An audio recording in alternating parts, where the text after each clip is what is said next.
happened today? It is always hard on a day like today to sit and listen to the families. Clearly time has not healed their wounds, and just to be a human being and again experience the loss. I have a lot of respect for the families for, again, coming forward today. Lee, your client chose not to speak in court.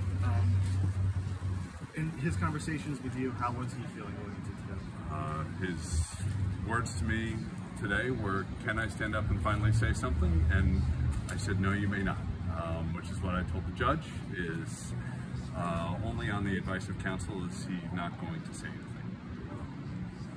Years ago, I did a retrial, and the Friday before the trial was set to begin, the judge said, "Oh, hey, what are you going to do about your victim's apology statement that he gave at his last trial?" Which of course completely undid the defense I had planned. So the reason your client doesn't speak when there are appellate issues is just in case. This case does come back for a retrial. They can't use his statement. So it's a legal thing. It's not a Nauman Hussain thing. What happens next? I just filed the notice of appeal. So we're going to put together that bail application pending appeal. Then we're going to get going on the appeal. So next chapter. Lee, you have been through so many trials, so many victim impact statements, so many verdicts. Did anything happen in that courtroom today that you hadn't seen before that was really extraordinary?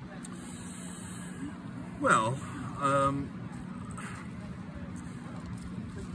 what stands out to me about this case is, as opposed to all the others I've done, is the amount of support and involvement from the victims and their families, and just the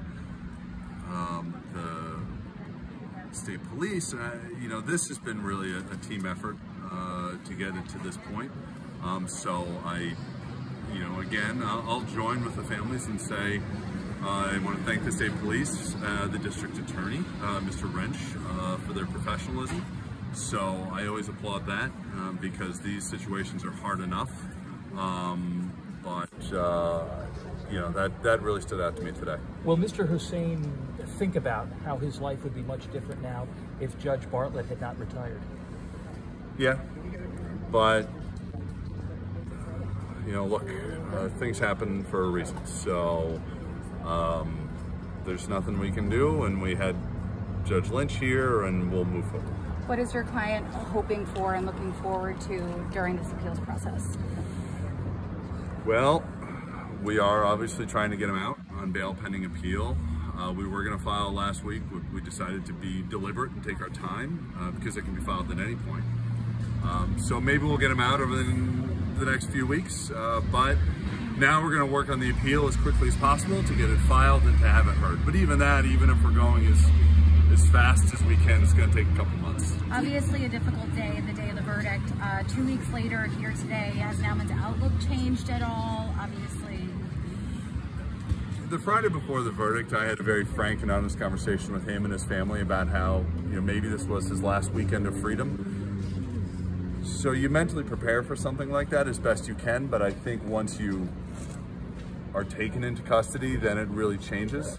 But the reality of what he's about to go through is set in. But, again, and I want to make this abundantly clear, what Nauman Hussain is about to deal with, I think we all witnessed today, is, a lot different than what the families are experiencing. So we want to make sure that everybody understands that we have some perspective as much as we can. Do you intend to point to Mavis at all as you file it?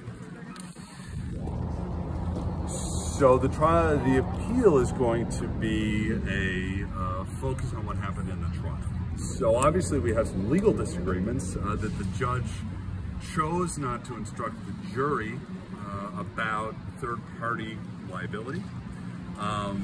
That's probably going to be one of our first points.